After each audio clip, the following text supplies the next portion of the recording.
तुमच्या मोबाईलचा वॉलपेपर छत्रपती शिवाजी महाराजांचा आहे. तुमच्या घरात छत्रपती शिवाजी महाराजांचा एक फोटो आहे किंवा तुमच्या ऑफिसच्या डेस्कवरती एक छत्रपती शिवाजी महाराजांची मूर्ती किंवा त्यांचा फोटो आहे. याशिवाय तुमच्या गाडीवर किंवा गाडीच्या आत महाराजांची मूर्ती किंवा महाराजांचा फोटो लावलेला आहे. यापैकी तुम्ही कुठल्या कॅटेगरीत आहात ते तुम्ही कमेंटमध्ये सांगा. असं विचारायचं कारण म्हणजे काय ते देखील सांगतो. कारण साधारण 350 वर्षापूर्वी महाराज या महाराष्ट्राच्या भूमीवरती होऊन गेले. पण महाराज कसे दिसायचे हे जर आपणाला आज माहितीच नसतं तर, म्हणजे महाराजांचं रूप जर आपण बघितलंच नसतं तरची गोष्ट सोडून द्या. कारण साधारण 100 वर्षापूर्वी खरोखरच या महाराष्ट्राला छत्रपती शिवाजी महाराज कसे दिसायचे हे माहितीच नव्हतं. म्हणजे छत्रपती शिवाजी महाराज माहिती होते, त्यांचं कार्य माहिती होतं, त्यांचा इतिहास माहिती होता, पण छत्रपती शिवाजी महाराजांचं रूप कुणी बघितलं नव्हतं. ते कसे दिसायचे ते कुणी बघितलं नव्हतं. आज अनेकांना सकाळी उठल्यानंतर छत्रपती शिवाजी महाराजांना सर्वात अगोदर बघायचं असतं. असेही कित्येक लोक मी बघितलेत. मग या लोकांनी काय केलं असतं?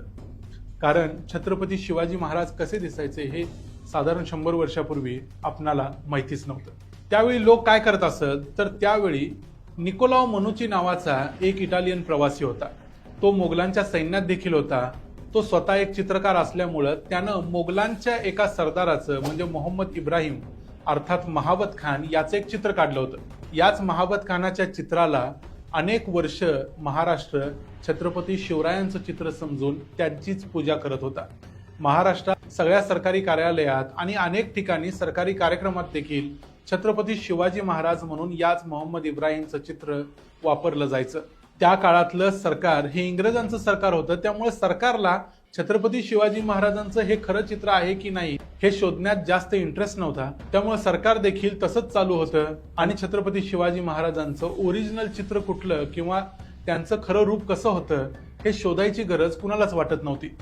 मग तुम्हाला असा प्रश्न पडेल की आज आपण छत्रपती शिवाजी महाराजांचं जे रूप बघतो, जे चित्र बघतो, ते कधी सापडलं, ते कोणी शोधून काढलं आणि ते कसं सापडलं? याच सगळ्या प्रश्नांची उत्तरं आम्ही आजच्या या व्हिडिओमध्ये देतोय. त्याचं झालं असं की वासुदेव सीताराम बेंद्रे, ज्यांना आपण वा.सी. बेंद्रे या नावानं देखील ओळखतो, हे महाराष्ट्रातले पहिल्या पिढीतले एक थोर इतिहासकार. छत्रपती संभाजी महाराजांचा आज जो खरा इतिहास डोळ्यासमोर आलाय तो याच वा.सी. बेंद्रेंनी शोधून काढलाय. हेच वा.सी. बेंद्रे छत्रपती संभाजी महाराजांच्या चरित्राचा अभ्यास करण्यासाठी 1919 साली म्हणजे साधारण आजपासून 106 वर्षापूर्वी लंडनला गेले. लंडनच्या म्युझियममध्ये बसून त्यांनी छत्रपती संभाजी महाराजांच्या चरित्राचा अभ्यास सुरू केला. हा अभ्यास करताना त्यांना ब्रिटिश इतिहासकार कॉलिन मॅकेन्झी यांच्या चित्रांचं एक कलेक्शन मिळालं. तिथं त्यांना कळालं की छत्रपती शिवाजी महाराजांनी जेव्हा सुरतेची लूट केली तेव्हा सुरतेच्या डच वखारीचा प्रमुख असलेला फ्रँक्सवा व्हॅलेंटाईन हा छत्रपती शिवाजी महाराजांना भेटला होता आणि त्यानं महाराजांचं एक चित्र देखील रेखाटलं होतं आणि हे चित्र त्या व्हॅलेंटाईनच्या कागदपत्रांमध्ये उपलब्ध आहे. मग काय, वा.सी. बेंद्रे तडक ते कागदपत्र शोधायला लागले. त्यांनी अनेक कागदपत्र शोधून काढली. व्हॅलेंटाईननं लिहिलेले 7-8 खंड त्यांनी धुंडाळले. त्यातल्या 4थ्या खंडातल्या दुसऱ्या भागात पान नंबर 248 वर त्यांना छत्रपती शिवाजी महाराजांचं हे चित्र मिळालं जे तुम्ही स्क्रीनवर बघताय. वा.सी. बेंद्रे यांनी याच चित्राचं एक छोट्या आकाराचं दुसरं छायाचित्र तयार करून घेतलं. शिवाजी राजांचे ह्या चित्रातील कल्ले हे कोणत्याही चित्रात दिसणारे नाहीत. पांढऱ्या अंगरख्यावर शिवरायांनी चक्क उपरणे टाकले आहे. अंगावरील दागिने हे अस्सल मराठी पद्धतीचे आहेत. या चित्रावर महाराजांचं नाव देखील होतं, देन हीर शिवाजी असं. पण हे चित्र ओरिजिनल आहे हे कसं कळणार?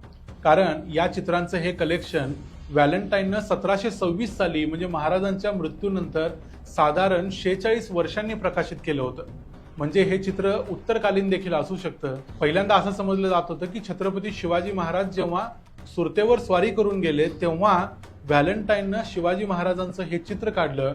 पण खरं तर हे चित्र व्हॅलेंटाईननं काढलेलं नसून हे चित्र महाराजांच्या दक्षिण दिग्विजयाच्या मोहिमेत हर्बर्ट डियागर नावाच्या डच चित्रकारानं काढले असं एक तरुण इतिहासकार असणाऱ्या केतन पुरी यांनी त्यांच्या मराठा पातशाह या पुस्तकात पुराव्यांसह सिद्ध केलेलं आहे.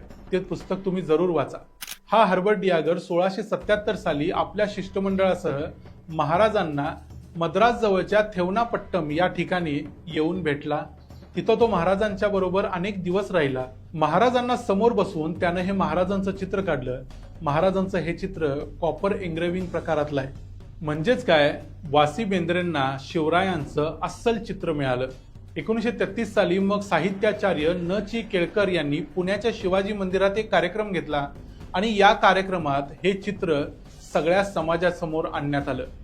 त्यानंतर मग काय, पुढच्या काहीच वर्षात सगळ्या सरकारी कार्यालयातून आणि अनेक घरादारातून असणारं मोहम्मद इब्राहिमचं चित्र हटलं आणि त्या ठिकाणी छत्रपती शिवाजी महाराजांचं खरं चित्र लागलं.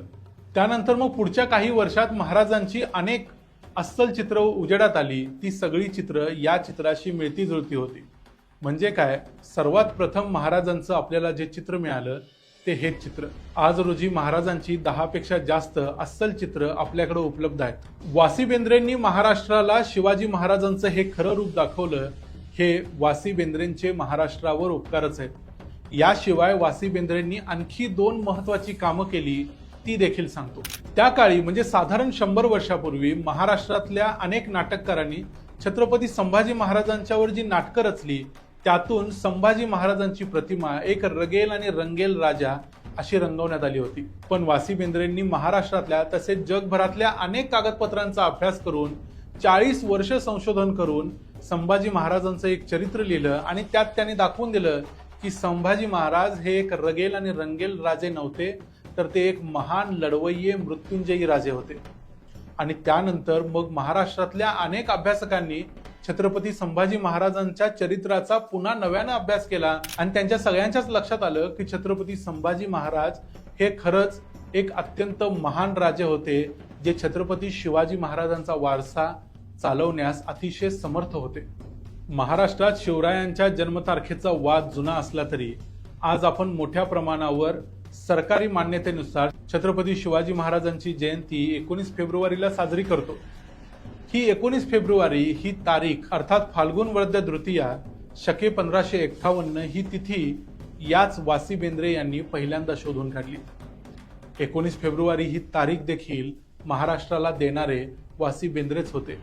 अशा प्रकारचं वासी बेंद्रे यांचं महाराष्ट्राच्या जडणघडणीतलं आणि महाराष्ट्राच्या इतिहासातलं योगदान आहे. वासी बेंद्रेंचा जन्म 13 फेब्रुवारी 1896 रोजी रायगड जिल्ह्यातल्या पेण या गावी झाला. वासी बेंद्रेंनी त्यांच्या मृत्यूपर्यंत म्हणजे 1986 सालापर्यंत साधारण 70 वर्ष इतिहासाचा अभ्यास केला. त्यांनी छत्रपती शिवरायांचं चरित्र लिहून काढलं. छत्रपती संभाजी महाराजांचा खरा इतिहास लोकांच्या समोर आणला. हे सगळं कार्य करणाऱ्या वासी बेंद्रेंना महाराष्ट्र मात्र विसरला. आज मोठ्या प्रमाणावर सरकारला आणि महाराष्ट्रातल्या लोकांना देखील या वासी बेंद्रेंसारख्या इतिहासकाराची आठवण देखील नाही. खरं तर सरकारनं वासी बेंद्रे यांच्या नावानं इतिहासाच्या क्षेत्रात एक पुरस्कार सुरू केला पाहिजे किंवा वासी बेंद्रेंच्या नावानं वाचनालय किंवा संस्था, शिक्षण संस्था यांची सुरुवात केली पाहिजे, जेणेकरून त्यांच्याबद्दलची माहिती महाराष्ट्राला समजेल. छत्रपती संभाजी महाराजांचा खरा इतिहास आपल्या समोर घेऊन येणारे वासी बेंद्रे, 19 फेब्रुवारी ही तारीख देणारे वासी बेंद्रे आणि छत्रपती शिवरायांचं रूप आपल्याला दाखवणारे वासी बेंद्रे हे सगळं नक्कीच डिझर्व करतात. वासी बेंद्रे यांच्या संदर्भात सरकारनं काय केलं पाहिजे असं तुम्हाला वाटतं ते तुम्ही आम्हाला कमेंट्समध्ये जरूर सांगा. आपण महाराष्ट्र सरकारकडे त्याबद्दलचा पाठपुरावा करू आणि नक्कीच त्यांच्या नावानं काहीतरी भरीव काम झालं पाहिजे याची खात्री करून घेऊ. आमच्या द मराठी बाणा या यूट्यूब चॅनलवरचे आमचे एक चाहते असणारे PM खास्ते यांनी कमेंट करून आम्हाला वासी बेंद्रे यांचं हे कार्य लोकांच्या पर्यंत पोहोचवण्याची विनंती केली. त्यांच्या विनंतीला मान देऊन आम्ही वासी बेंद्रे यांच्या कार्यावरचा हा व्हिडिओ केला. अशा प्रकारे तुम्ही कमेंट्समध्ये ज्या गोष्टी मांडता त्याला आम्ही रिस्पॉन्ड करत त्या प्रकारचे व्हिडिओ करत असतो. हे कार्य होणं देखील गरजेचं होतं, कारण या व्हिडिओ नंतर महाराष्ट्राचं सरकार जागा होऊन वासी बेंद्रेंच्या नावानं काही करेल न करेल, पण किमान महाराष्ट्रातल्या लाखो तरुणांच्या पर्यंत हा व्हिडिओ पोचेल. त्याचबरोबर वासी बेंद्रे यांचं कार्य देखील पोचेल. ही गोष्ट देखील काही कमी नाही. त्यामुळं तुम्ही आम्हाला कमेंट्स करून तुमचे प्रश्न विचारत चला. महाराष्ट्राचा इतिहास असो, भारताचा इतिहास असो किंवा आणखी काही असो, तुमचे प्रश्न आम्हाला नवीन काहीतरी शोधायची आणि ते तुमच्या समोर आणायची संधी देत असतात. त्यामुळे तुमच्या प्रतिक्रिया आम्हाला जरूर कळवा. आपण अशी आशा करूया की या वर्षीच्या 19 फेब्रुवारीपर्यंत म्हणजे शिवजयंतीपर्यंत अशी आपण अपेक्षा करूया की हा व्हिडिओ तोपर्यंत 10 लाख लोकांच्या पर्यंत पोहोचेल आणि 20,000 लोक या व्हिडिओला लाईक करतील आणि 2,000 लोक या व्हिडिओवर कमेंट करून आपली प्रतिक्रिया देतील। अशा प्रकारचे व्हिडिओज आपण या चॅनलवरती पाहत राहणार आहोत। तुमचे प्रश्न आम्हाला जरूर विचारत चला। पुन्हा भेटूया पुढच्या व्हिडिओमध्ये। तोपर्यंत पाहत रहा द मराठी बाणा।